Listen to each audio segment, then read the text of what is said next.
नमस्कार, good morning सर्वांना. तर चला 11:30 होऊन गेलेले आहेत. मी क्लासहून आलेली आहे. तर नम्रताला आज बरं नाहीये म्हणून ती काही ऑफिसला गेली नव्हती. सो आता इथे ना आल्यानंतर पुढच्या कामांना सुरुवात केली. म्हणजे 2 तास क्लासमध्ये तर कंप्लीट बिझी होती आज. मुलांचे एक्झाम चालू आहेत ICSE बोर्डच्या मुलांच्या. आणि मग प्रत्येक क्वेश्चन आन्सर लिहून देणं, लर्न करून घेणं, त्यातले स्पेलिंग्स मुलांकडून बोलून घेणं, असं करून ना अगदी पोटातला गोळा वर आलेला असतो.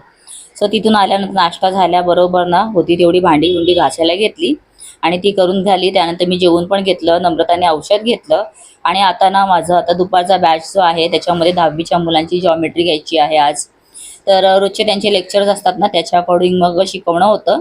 तर आज जॉमेट्रीचा लेक्चर आहे. तर मला आता नवीन काही कॉन्सेप्ट असेल तर मग थोडाफार मी पण चेक करून घेते की काय शिकवायचं आहे काय नाही. म्हणजे गेल्यानंतर ना त्याच्यामध्ये वेळ जात नाही आणि लगेचच मग सुरुवात होते स्टडीजला.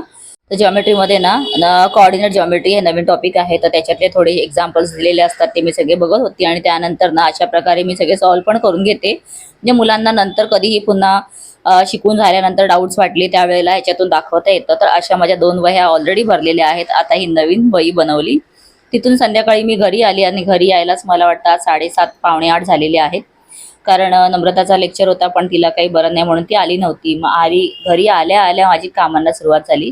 तर नम्रताला ना आता ताप आहे म्हणून थोडं तिला काहीतरी तिखटचं खावंसं वाटत होतं. तिखट बिखट तर देऊ शकत नाही म्हणून थोडेसे पोहे ना रोस्ट केले, त्याच्यामध्ये मीठ हळद वगैरे घातलं आणि तिला दिलं.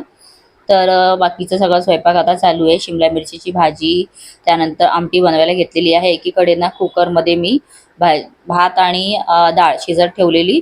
आल्याला तेच केलं म्हणजे कसं ते आपलं शिजत राहील. आणि त्यानंतर मग मी थोडाफार नाश्ता करून घेतला आणि इथे पहा आता भाजीला फोडणी दिली. सो भात पण झालेला आहे, डाळ पण छान शिजलेली आहे, ती काढून घेते. एकीकडे आता डाळीला फोडणी देईन, भाजीची फोडणी झालेली आहे. मग सगळ्यात शेवटी ना चपात्या करायच्या आणि त्यात ना फ्रीजमध्ये वांगं होतं तर म्हटलं चला वांग्याची भरीत पण बनवूया. कारण नम्रताच्या पप्पांचा उपवास आहे यासाठी मग म्हटलं थोडं काहीतरी वेगळं आणि पापडसुद्धा तळून ठेवलेत कारण त्यांना पापड खायला आवडतात. सो 2-3च पापड मी आता तळते कारण त्या हिशोबाने मग ते खातील. आणि नम्रता दर्शन तर खात नाहीयेत कारण दोघांचे घसे ना असे खवखवत आहेत तापामुळे. सो चला आता बघत बघत माझा स्वयंपाक ऑलरेडी होत आलेला आहे. तर असं वाटतं की संध्याकाळी आल्यानंतर ना मी जे इथे उभी आहे ते आता 9:30 होत आलेत तरी मी आज इथेच आहे. आणि काल मी आणि दर्शनने थोडा गरबा तरी केलेला घरातल्या घरात. आज तेही करायला वेळ नाहीये, बाहेर गाणी वाजतायत त्याच्यावरच एन्जॉय करते. असं ना आजचा पूर्ण दिवस खूप बिझी गेलेला आहे.